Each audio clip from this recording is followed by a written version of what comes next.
Survey നടത്തിയത് Manorama news ആണ്. Election pulse എന്നാണ് ആ സർവേയുടെ പേര്. ചോദ്യം ഇതായിരുന്നു: മുഖ്യമന്ത്രി പിണറായി വിജയന്റെ പ്രകടനം വോട്ടർമാർ എങ്ങനെ വിലയിരുത്തുന്നു?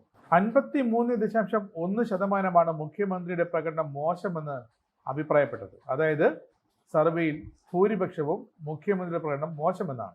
വെറും 27% പേരാണ് മുഖ്യമന്ത്രി എന്ന നിലയിൽ പിണറായി വിജയന്റെ പ്രകടനം നല്ലതാണെന്ന് പറയുന്നത്.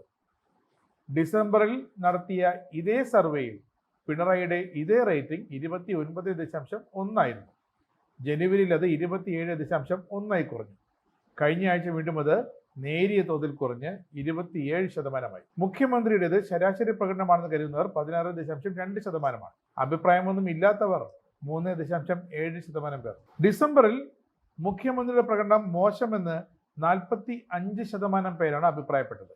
ജനുവരിയിൽ അത് കൂടി 49 അതാണ് ഇപ്പോൾ ഏറ്റവും ഒടുവിലത്തെ സർവേയിൽ 53.1%. നിയമസഭാ തെരഞ്ഞെടുപ്പിന് മുന്നോടിയായി മനോരമ ന്യൂസ് ആരംഭിച്ച വീക്ക്ലി സർവേ ഇലക്ഷൻ പൾസിലാണ് മുഖ്യമന്ത്രിയുടെ പ്രകടനത്തിന് വോട്ടർമാർ മാർക്കിട്ട് താഴേക്ക് പതിപ്പിച്ചത്.